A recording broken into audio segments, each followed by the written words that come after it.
History tells us that America was built by presidents, generals, and founding fathers. But what if the most powerful change in American history was made by a man whose name almost disappeared? What if I told you that one quiet decision, made in secret, changed the fate of millions, reshaped the U.S. government, and still controls parts of your life today? This is not a conspiracy. This is not fiction. This is a documented historical truth, hidden in letters, sealed documents, and forgotten court records. Tonight, you're about to hear a true story that schools never taught, textbooks avoided, and powerful people preferred to forget. This is the story of the man who rewired America from the shadows. Part 1. The night America almost chose a different future. The year was 1876. America was bleeding, but not from war anymore. The Civil War had ended just 11 years earlier, yet the country was still fractured in ways most citizens couldn't see. Railroads were expanding faster than laws could control them. Banks were becoming more powerful than state governments. Former slaves were legally free, but economically trapped. And behind closed doors, a silent war was raging. Who would truly control the United States? Not with guns, not with armies, but with money, laws, and invisible influence. On a cold November night, as Americans cast their votes in what should have been a routine presidential election, something unprecedented happened. The results were unclear. 4 states reported disputed votes. Both candidates claimed victory. The nation stood on the edge of another civil conflict. But while newspapers screamed chaos, a small group of men gathered quietly in private rooms, men whose names rarely appear in history books. One of them was John Sherman. At the time, Sherman was not president, not a general, not even particularly famous, but he understood something terrifyingly well. If money controls government, democracy is an illusion. And what he would do next would reshape American capitalism forever. America's hidden crisis after the Civil War. By 1876, the United States had become a paradox. On the surface, factories were booming, railroads connected the nation, cities were growing rapidly. But underneath, a handful of corporations controlled entire industries. Railroad tycoons manipulated politicians openly. Farmers were drowning in debt. Workers earned pennies while executives became kings. This era would later be called the Gilded Age, beautiful on the outside, rotten underneath. Companies like Standard Oil, Carnegie Steel, railroad trusts didn't just influence government, they owned it. Senators were bribed, judges were pressured, laws were written by lawyers paid by monopolies. America wasn't becoming a democracy, it was quietly becoming an oligarchy.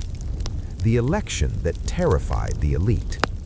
The 1876 presidential election between Rutherford Hayes and Samuel Tilden terrified powerful interests. Why? Because Tilden was a reformer. He had taken down political machines. He openly talked about breaking monopolies. If he won, entire financial empires could collapse. So when the election results became disputed, the chaos created an opportunity, not for the people, for the elites. The compromise that saved the rich and changed America. Behind closed doors, a deal was struck, later known as the Compromise of 1877. Hayes would become president. In exchange, federal troops would be withdrawn from the South. Reconstruction would end. Corporate power would remain untouched. Officially, this was about national unity. Unofficially, it was about protecting wealth. And John Sherman watched all of it happen. He realized something chilling. If we do nothing, corporations will become more powerful than the Constitution itself. The quiet birth of a revolutionary idea. Sherman didn't shout. He didn't march. He didn't threaten. He studied. He read legal philosophy. He analyzed European laws. He examined how monopolies destroyed republics. And slowly, a radical idea formed. What if the government could legally break corporations? At the time, this idea was considered dangerous. Corporations were treated almost like sacred institutions. Challenging them meant challenging banks, railroads, media, even churches funded by industrialists. But Sherman understood history. Rome fell not from invasion, but from concentration of power. America was walking the same path. The law that was never supposed to work. In 1890, John Sherman introduced a bill. Publicly, many supported it. Privately, almost no one believed it would be enforced. It was intentionally written vaguely, so corporations assumed they could manipulate it. They laughed. They underestimated one thing. History has a way of turning small cracks into earthquakes. That law would later be known as the Sherman Antitrust Act. At first, it seemed useless, until one unexpected president decided to use it like a weapon. But that is where part one ends. If you think this story ends here, you're wrong, because the next man to pick up this forgotten law would become the most feared president by corporations in U.S. history. Part 2. The president who declared war on the invisible kings.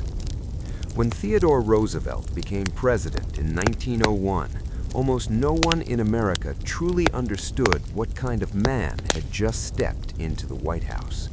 He was young, he was energetic, he spoke fast, he smiled often. To the public, he looked like a temporary president, someone who would warm the chair and keep the system running. To corporations, he looked harmless. They were catastrophically wrong. A presidency born from blood. Roosevelt never expected to be president.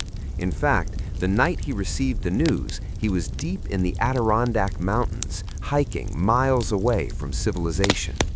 President William McKinley had been shot by an anarchist.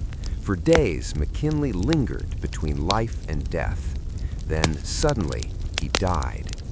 At just 42 years old, Theodore Roosevelt became the youngest president in American history. Wall Street breathed easy. Roosevelt had been vice president for only 6 months. He hadn't interfered with corporate power. He hadn't made enemies among the financial elite. They assumed he would follow tradition, protect business, avoid confrontation, maintain the illusion of democracy. They underestimated the force of Roosevelt's personality and the depth of his anger. Roosevelt's private rage. Roosevelt had grown up watching wealth concentrate in fewer and fewer hands. He saw railroads manipulate farmers. He saw trusts crush small businesses. He saw politicians bend laws for donors. But more importantly, he understood something most Americans didn't. Monopolies don't just destroy competition, they destroy freedom. To Roosevelt, unchecked corporate power was no different than tyranny. The Constitution protected citizens from kings, but who protected them from corporations that acted like kings? That was the question that kept him awake at night. The men who ruled America without titles. At the turn of the 20th century, fewer than 1% of Americans controlled more wealth than the bottom 90% combined. Names whispered with fear and admiration: John Rockefeller, J.P. Morgan, Andrew Carnegie, James J. Hill. They didn't need public office. They controlled banks, railroads, steel, oil, media. J.P. Morgan alone could stabilize or collapse the entire U.S. economy with a single decision. These men believed government existed to serve them, and for decades it had. The law everyone forgot. Buried in legal books was a weak-looking law passed years earlier, the the Sherman Antitrust Act. Most corporations treated it as a joke. Why? Because previous presidents never enforced it. The law existed on paper, not in reality, until Roosevelt read it carefully. He noticed something others missed. Its vagueness wasn't weakness, it was flexibility. The law didn't define exactly how to break monopolies, which meant the president could define it. The first strike no one expected. In 1902, Roosevelt did something unprecedented. He ordered the Justice Department to sue Northern Securities Company. This wasn't just any company. Northern Securities was a massive railroad trust backed by J.P. Morgan, James J. Hill, America's most powerful financiers.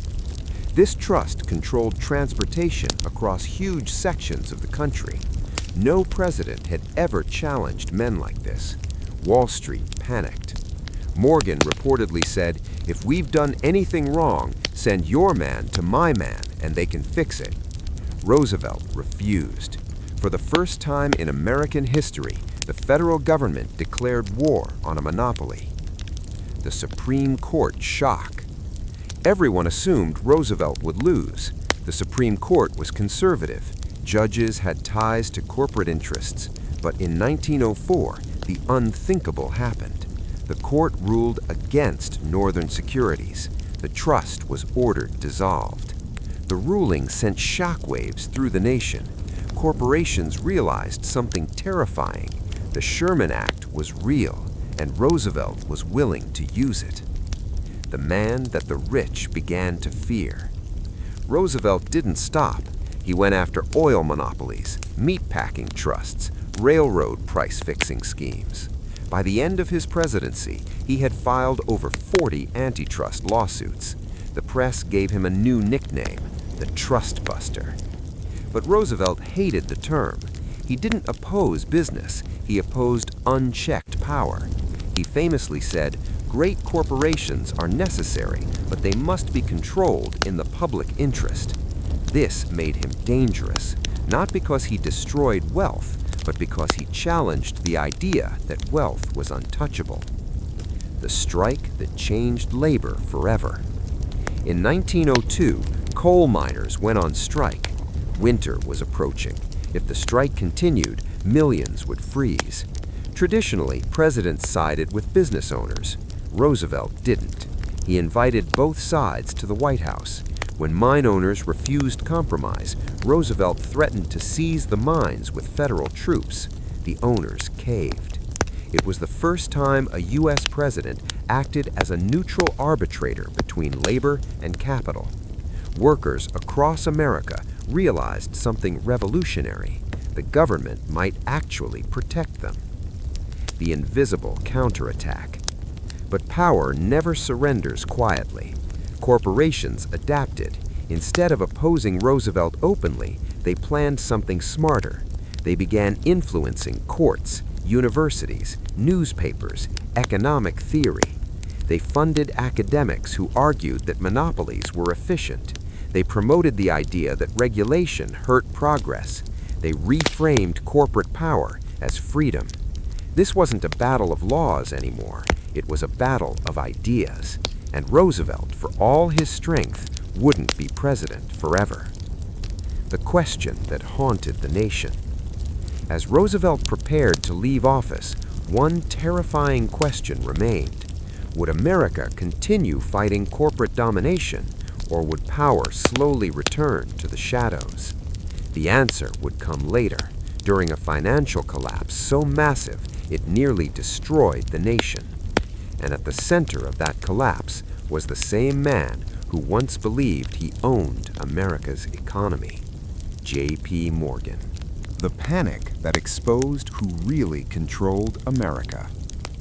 In October 1907, the United States came closer to total economic collapse than at any point since the Civil War. There was no world war, no natural disaster, no foreign invasion. The enemy was invisible. Fear. Banks were failing. Stock prices were crashing. People lined up outside financial institutions, desperate to withdraw their savings before they vanished. America had no central bank, no Federal Reserve, no official emergency system. And in that terrifying vacuum, the government turned to the last man it wanted to depend on, J.P. Morgan. The man bigger than the government. By 1907, John Pierpont Morgan was not just a banker. He was the financial nervous system of the United States. Morgan controlled railroads, steel companies, banks, insurance firms. Foreign governments trusted him more than the U.S. Treasury. When markets trembled, they didn't call Washington. They called Morgan. Even Roosevelt, who distrusted Morgan deeply, knew the truth. If Morgan failed, America failed. How the panic began. The crisis started quietly. A group of speculators attempted to corner the market on United Copper Company stock. They failed. When the scheme collapsed, it triggered a chain reaction. Trust companies faced sudden withdrawals. Banks stopped lending. Stock prices plummeted. Trust companies were especially vulnerable. They weren't regulated like banks. They held massive deposits. And once panic started, there was nothing to stop it. America on the brink. Within days, major trust companies collapsed. Factories shut down. Workers were laid off. Credit froze nationwide. There was no federal mechanism to inject liquidity. Congress debated. The Treasury hesitated. Time ran out. So the country turned to one private individual, Morgan's secret midnight meeting. J.P. Morgan summoned America's most powerful bankers to his New York library. He locked the doors. Literally. Inside that room were men who controlled nearly all American capital. Morgan spoke calmly. He explained the situation with brutal honesty. If we do nothing, the system collapses. Then he forced cooperation. Banks that refused to contribute funds were shamed. Some accounts say Morgan threatened to expose their weaknesses. By morning, millions of dollars had been pooled to save failing institutions. The panic slowed, but one major threat remained. The New York Stock Exchange was hours away from shutting down. If it closed, global markets would panic. Morgan personally arranged emergency funds. He coordinated banks, steel companies, and trust firms. The exchange stayed open. America survived, but at a terrible realization. A nation held hostage. The crisis exposed something horrifying.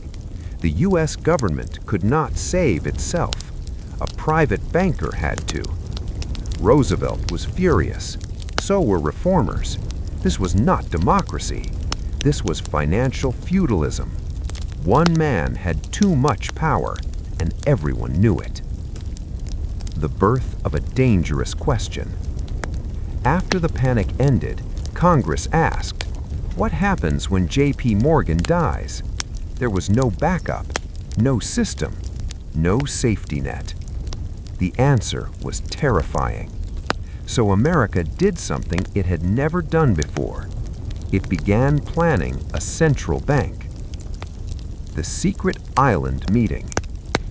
In 1910, a group of men traveled in total secrecy. They used fake names. They avoided journalists. They met on Jekyll Island off the coast of Georgia. Among them, representatives of major banks, political power brokers, financial strategists. Their goal?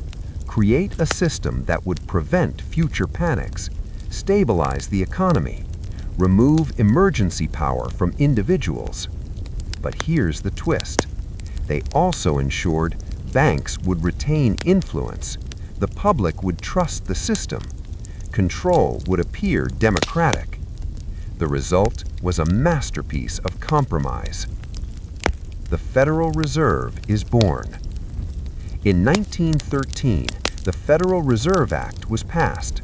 America finally had a central bank, a lender of last resort, monetary stability. On paper, it belonged to the public. In structure, it balanced private and government power. Critics warned it gave banks too much control. Supporters argued it prevented chaos. Both were right. The quiet end of the trust-busting era. By the time the Federal Reserve was established, Roosevelt was gone. Reform slowed. Corporate power adapted again. Monopolies didn't disappear. They rebranded. They diversified. They learned to operate within the system. The war wasn't over. It had evolved. The legacy that still controls you. Every interest rate change, every inflation cycle, every financial crisis traces back to 1907, to Morgan's library, to a locked door, to a realization that democracy needed guardrails. But those guardrails were built by the same forces they restrained. That contradiction defines modern America.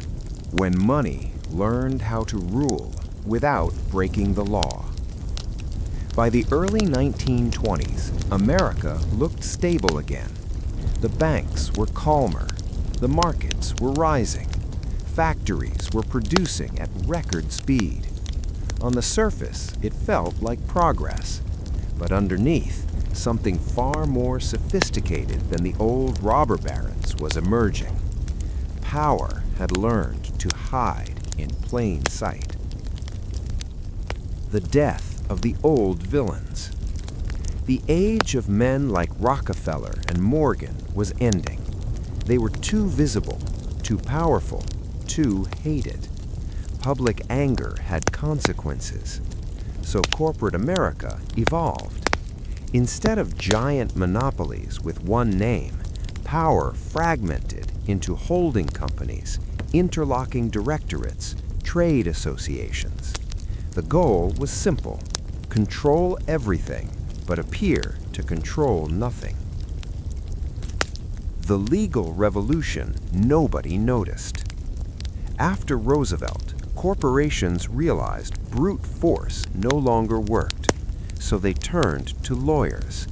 Elite law firms redesigned capitalism using contracts, regulatory loopholes, corporate personhood. They didn't break laws, they wrote them. The Supreme Court slowly and quietly expanded the rights of corporations: free speech, property protection, due process. Corporations were no longer just businesses, they were becoming legal people. How bribery became respectable. Open bribery was dangerous, too obvious, too illegal. So a cleaner method was invented: lobbying. Instead of paying politicians directly, corporations funded campaigns, sponsored research, created think tanks, promised future jobs. It wasn't corruption, it was expert consultation. By the 1920s, Washington was flooded with corporate representatives. They didn't threaten politicians, they educated them, and in doing so, they controlled policy. The illusion of choice. Political parties began depending on donations. Candidates without corporate backing rarely survived. Voters still voted. Democracy still existed. But the range of acceptable policies narrowed. You could choose this candidate or that candidate, but both would protect the system. Real reform became radical. Corporate-friendly policies became practical. Advertising, the new weapon. Corporations realized something crucial. If you can shape desire, you control society. Advertising exploded. Psychology was weaponized. People were taught to want more, to buy on credit, to measure success by consumption. This wasn't accidental. A consumer society is easier to control than a citizen society. The crash that proved the system was rigged. In 1929, the stock market collapsed. Again, millions lost everything. Banks failed.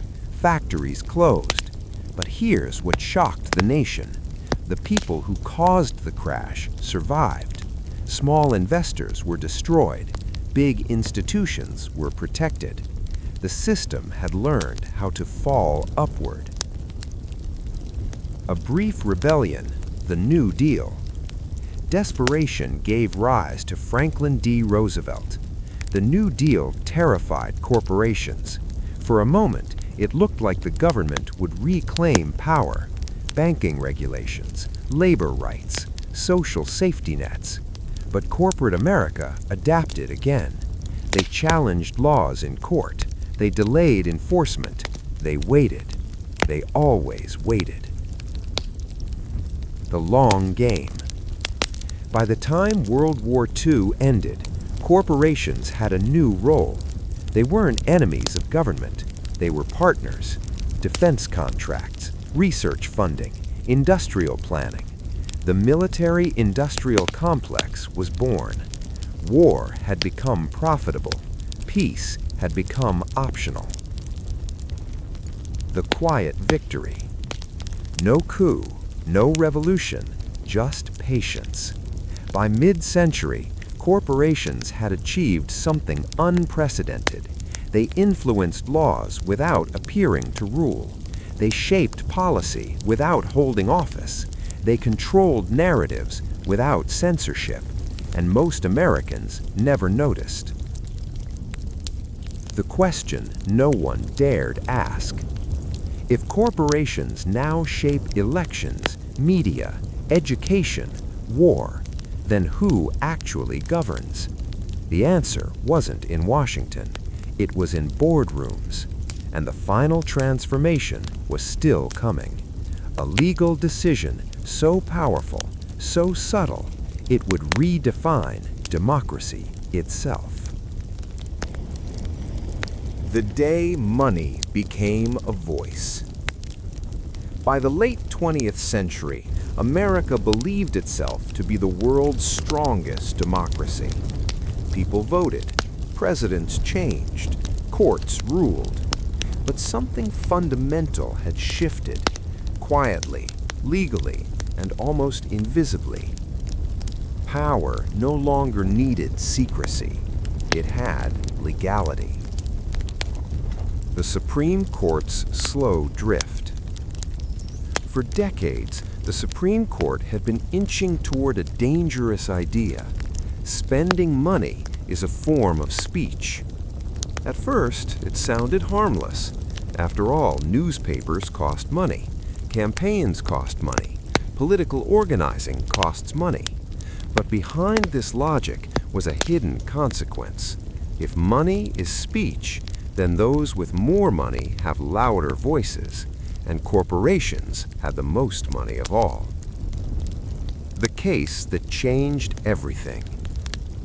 In 2010, a case reached the Supreme Court that few Americans paid attention to at first. Citizens United v. Federal Election Commission. Officially, it was about a political documentary. Unofficially, it was about whether corporations could spend unlimited money to influence elections. The court ruled. Corporations and unions could spend unlimited funds on political messaging as long as it wasn't directly coordinated with candidates. The justification? Free speech. The result? A political earthquake. The floodgates open. After the ruling, super PACs exploded. Dark money flooded elections. Donors became anonymous. Billions of dollars poured into politics, not from voters, from interests. Elections didn't just get more expensive, they became unrecognizable. Democracy becomes a marketplace. Candidates now needed massive funding just to survive. Campaign strategy shifted. Less town halls, more media buys, less policy depth, more emotional messaging. Politics became advertising, and advertisers knew how to manipulate emotions. Fear, anger, identity. Truth became optional. The illusion of independence. Legally, super PACs were independent. In reality, staff moved between campaigns and PACs. Messaging was synchronized. Donors dictated priorities. No law was broken. That was the point. The rise of the permanent campaign. Politicians no longer governed first. They campaigned constantly. Fundraising never stopped. Policy decisions were filtered through one question: will this anger donors? Public interest became secondary. Corporate interest became survival. Media's new role. News outlets changed too. Political outrage drove ratings. Nuance didn't. Complex policy debates were replaced by sound bites, conflict, personality wars. Media corporations benefited. Politicians benefited. Citizens were overwhelmed, confused, divided. Division as a business model. Corporations didn't need unity. They needed distraction.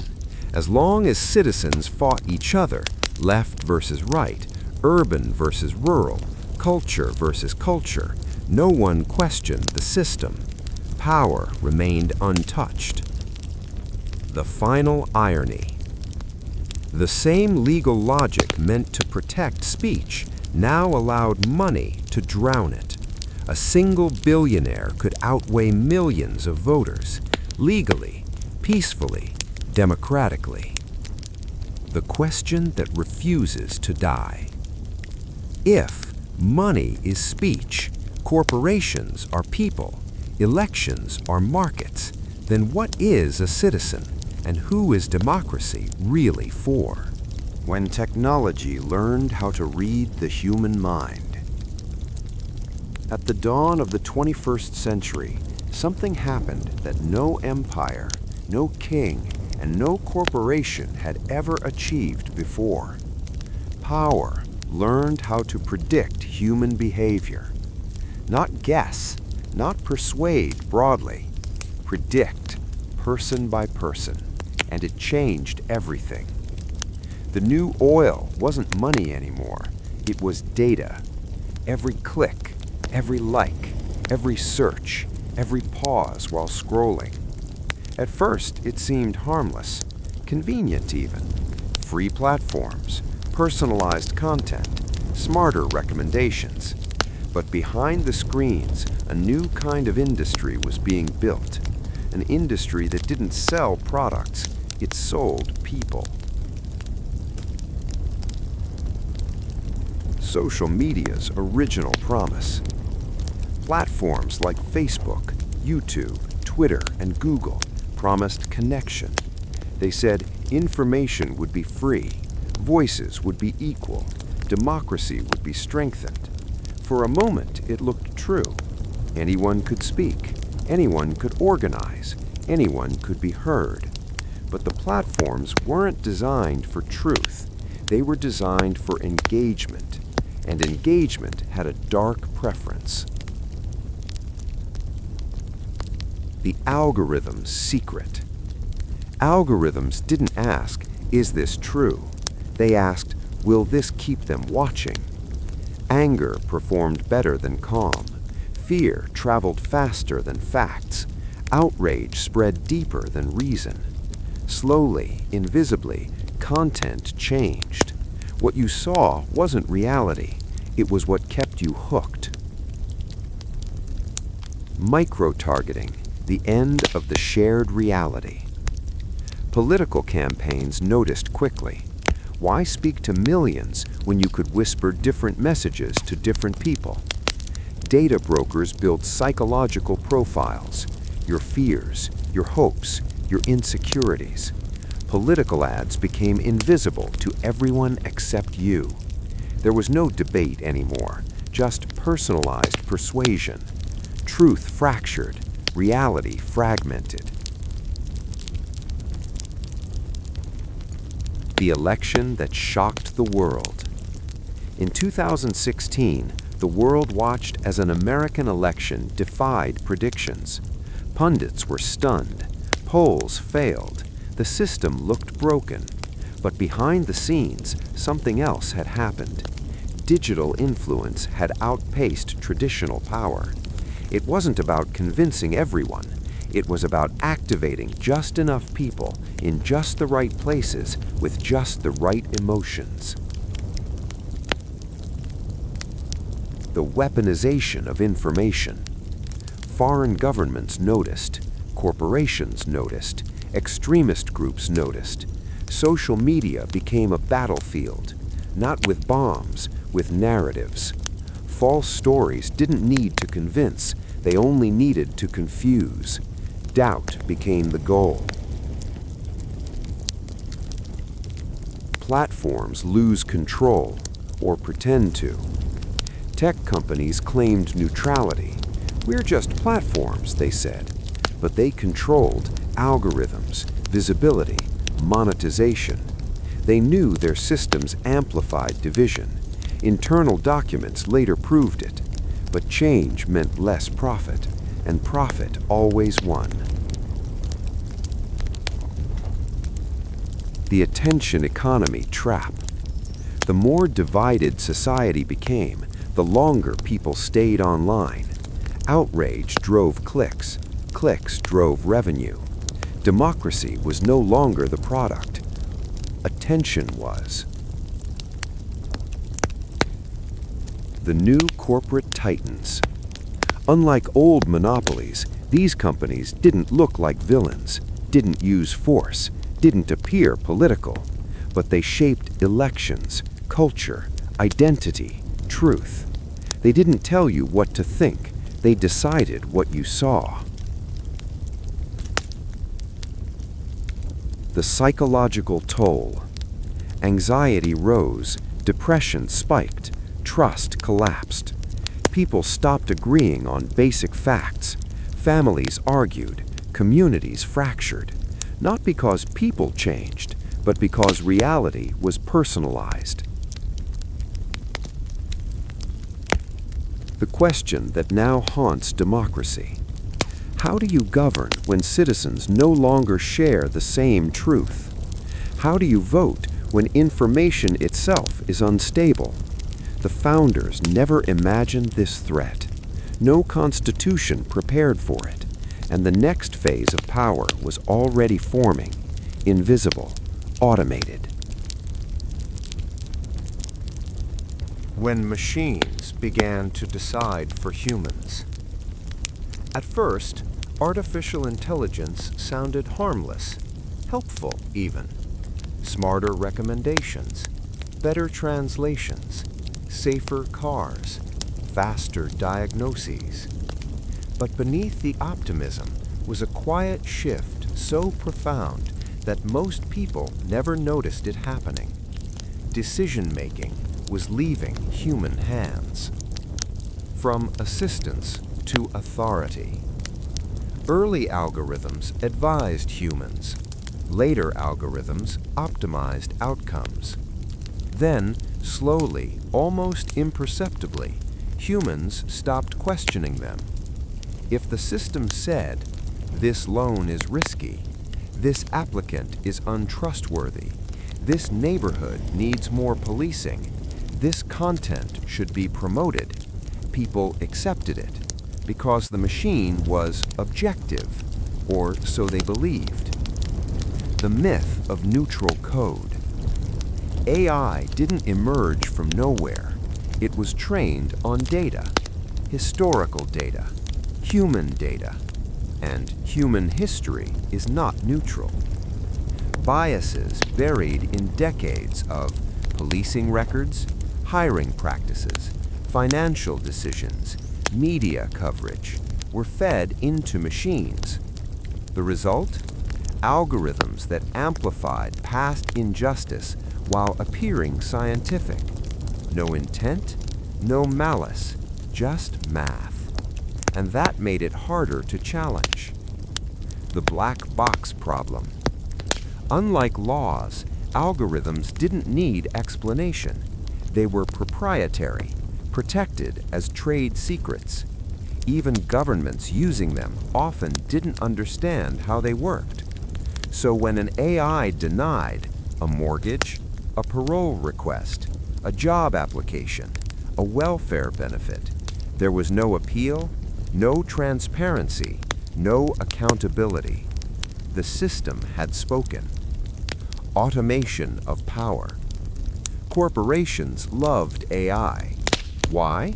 Because machines don't unionize, they don't protest, they don't demand ethics. They optimize for profit relentlessly. Slowly, human judgment was replaced by automated efficiency. What mattered wasn't fairness, it was performance. Politics enters the machine age. Campaigns adopted AI too. Algorithms tested which words moved you, which images scared you, which emotions mobilized you. Messages were refined in real time. Politics stopped being persuasion. It became behavioral engineering. Voters didn't feel manipulated. They felt understood. That was the danger. Surveillance became normal. To feed AI, data had to be collected everywhere. Cameras, phones, smart devices, online behavior. Surveillance wasn't imposed, it was invited in exchange for convenience, security, connection, freedom quietly traded for comfort. The rise of predictive control. Police departments began predicting crime. Corporations predicted quitting behavior. Governments predicted unrest. The future was no longer uncertain, it was modeled. And once predicted, it was acted upon. People were treated not for what they did, but for what they might do. Democracy meets automation. Democracy depends on deliberation. AI depends on optimization. These values don't align. Deliberation is slow, messy, human. Optimization is fast, cold, efficient. As decisions accelerated, citizens struggled to keep up. By the time people reacted, the system had already moved on. The silent transfer of responsibility. When harm occurred, no one was accountable. Corporations blamed algorithms. Governments blamed vendors. Engineers blamed data. Power became abstract, untouchable. The final question of the machine age. If algorithms shape opportunity, AI predicts behavior, machines influence votes, then where does free will end? And if no one is responsible, who can be held accountable? How fear became the most powerful lawmaker. Throughout history, power has always needed one thing to expand: an emergency. Not every crisis is manufactured, but every crisis is used. And in modern America, emergencies never truly end. They evolve. The psychology of crisis.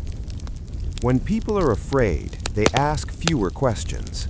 They accept surveillance for safety, restrictions for stability, authority for reassurance. Fear compresses time. Decisions that would take years are approved in days. Debates disappear. Power moves fast. The turning point, September 11th, 2001. On a clear morning, America changed forever. The attacks were real. The threat was real. The fear was real. And in that fear, something else happened. The largest expansion of government power in modern U.S. history. The Patriot Act, speed over scrutiny. Just weeks after the attacks, Congress passed the USA Patriot Act. Most lawmakers hadn't read it. Few understood its full scope. The public was told, if you have nothing to hide, you have nothing to fear. The law allowed mass surveillance, expanded data collection, secret court rulings, reduced transparency, all in the name of security. Emergency powers that never expired. Temporary measures became permanent. Surveillance programs expanded quietly. Oversight weakened. Fear justified secrecy. And once power is gained in crisis, it is rarely surrendered. The normalization of monitoring. Airports changed. Phones changed. The internet changed.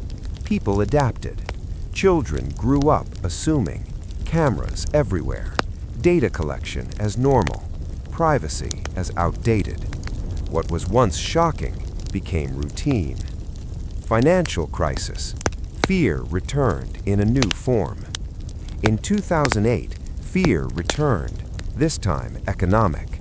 Banks collapsed, markets froze, millions lost homes and jobs. Again, emergency decisions were made. Massive bailouts, trillions in public money. The justification? Too big to fail. The pattern repeats. Ordinary citizens suffered consequences. Executives did not. The system survived. The public absorbed the loss. Power consolidated further. Crisis as a strategy. Over time, leaders learned you don't need to invent crises, you only need to manage the response. Fear lowers resistance. Confusion increases compliance. Complexity hides responsibility. The pandemic era. Then came a global health crisis. Again, fear. Again, emergency powers. Again, surveillance tools expanded. Some measures were necessary.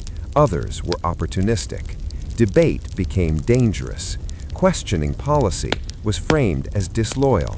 Nuance disappeared. The permanent state of exception. When emergencies overlap, terrorism, financial collapse, pandemic, cyber threats, society never returns to normal. Emergency becomes baseline. Extraordinary powers become ordinary tools. Who benefits from fear? Not citizens, institutions, corporations with government contracts, tech companies providing monitoring tools, political leaders gaining authority. Fear became profitable. The final warning of history. Every democracy that fell did so during a crisis. Not when things were calm, not when citizens felt safe, but when fear convinced them to trade liberty for protection. How consent is manufactured without force. Power doesn't need violence when it can shape belief.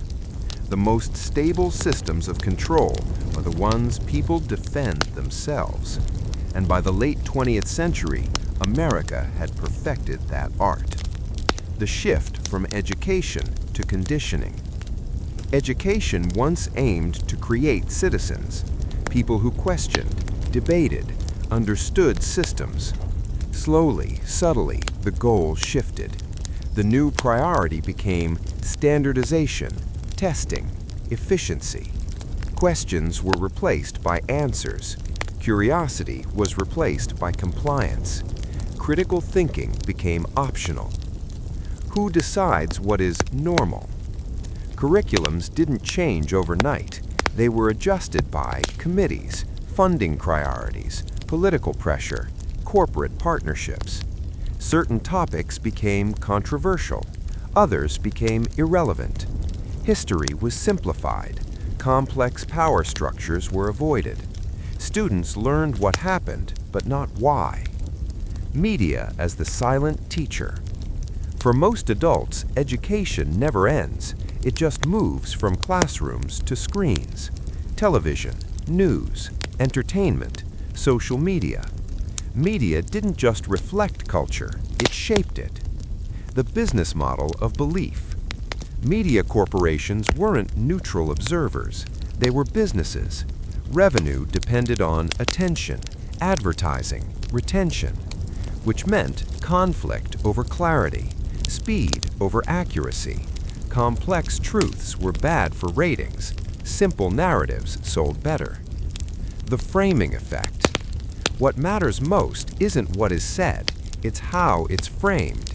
Is an issue about security or surveillance, reform or control, stability or suppression? Words guide thought, thought guides consent. The overload strategy. Modern citizens aren't uninformed, they're overwhelmed. Too many headlines, too many crises, too many opinions. When everything feels urgent, nothing gets deeply examined.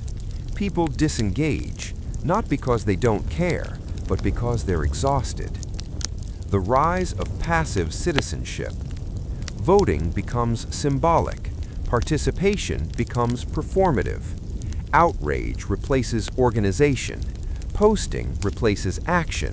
The system remains untouched. Experts without accountability.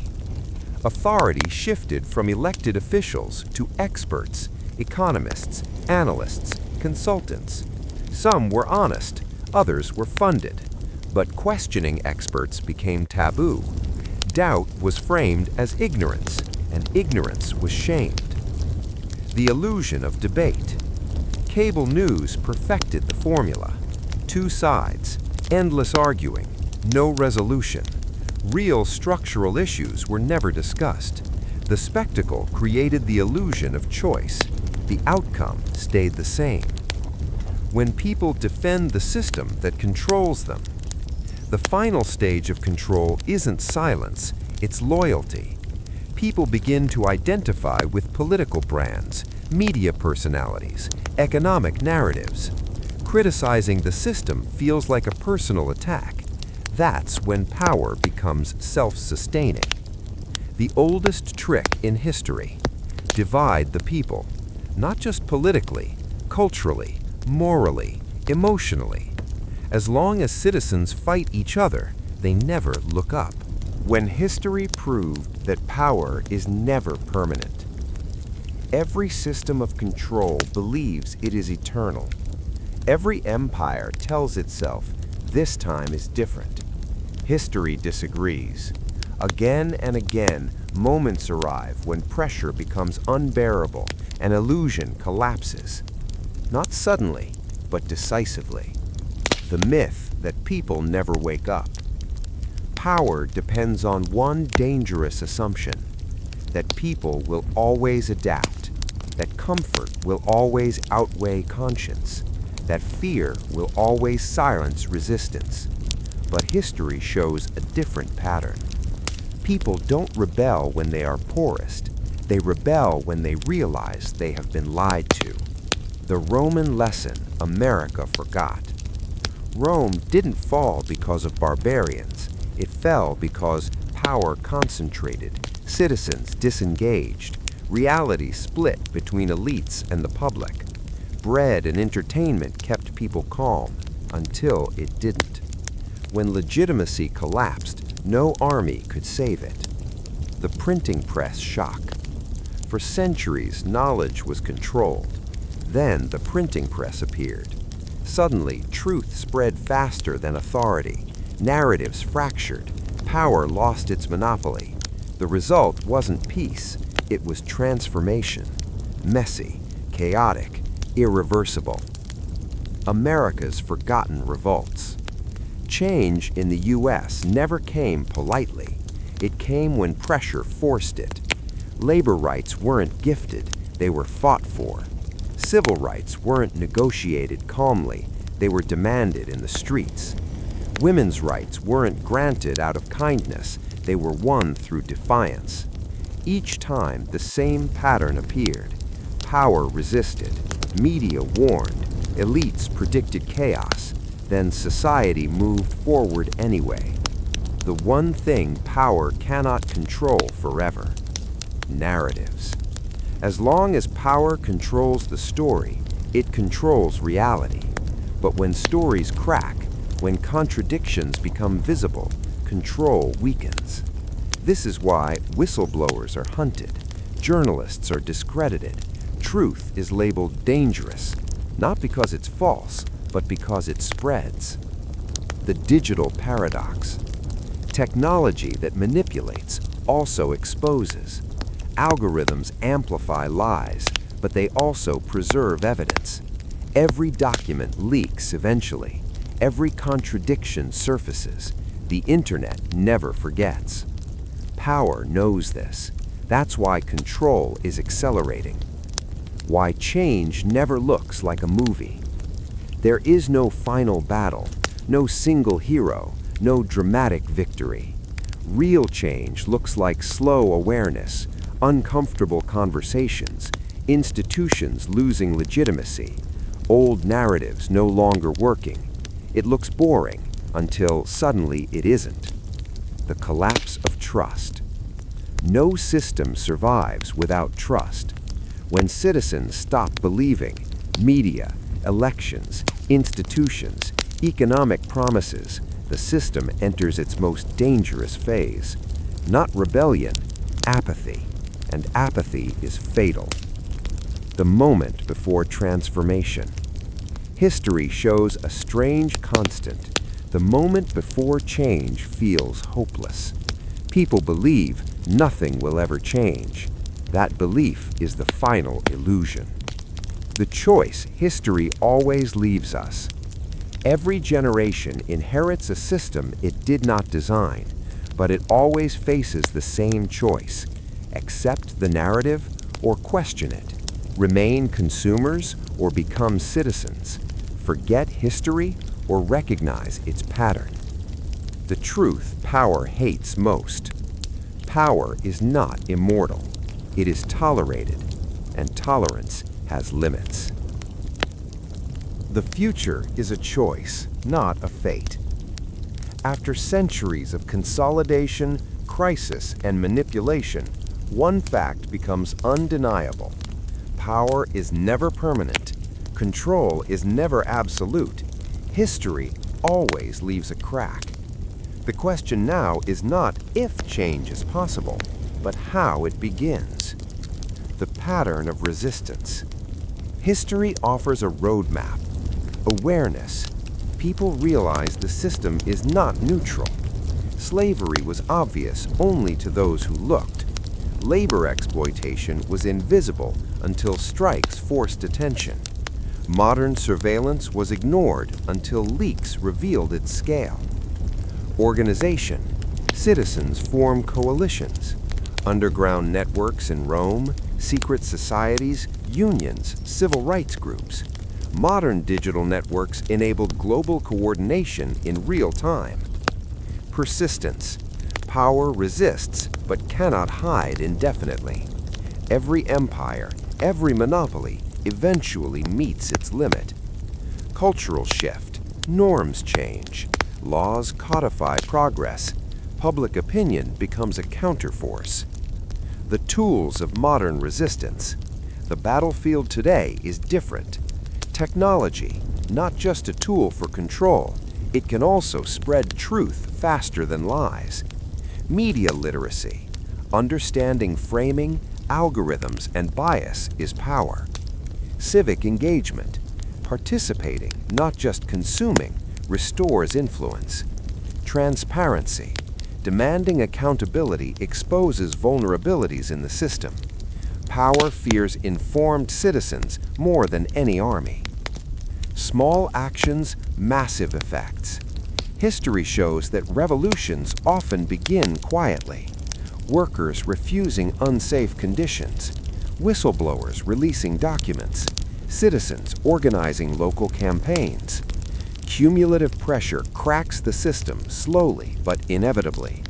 Even small local victories ripple outward, shifting narratives and reshaping policy. The fragile nature of systems. All systems, economic, political, technological, depend on trust and compliance. Remove trust and legitimacy collapses. Remove compliance and enforcement becomes impossible. No algorithm, no law, no billionaire can operate without the silent consent of citizens. Even the most sophisticated AI, the most powerful lobbying network, the most pervasive surveillance system depends on human cooperation. Truth is the most powerful, undervalued tool in any society. It illuminates corruption. It exposes manipulation. It empowers decisions based on reality rather than persuasion. Truth alone doesn't topple power, but without it, democracy dies silently. The choice we face today. We inherit a system shaped by secret deals, corporate consolidation, surveillance, algorithmic influence. We also inherit the tools to resist, digital networks for awareness, historical patterns to learn from, civic frameworks to act responsibly.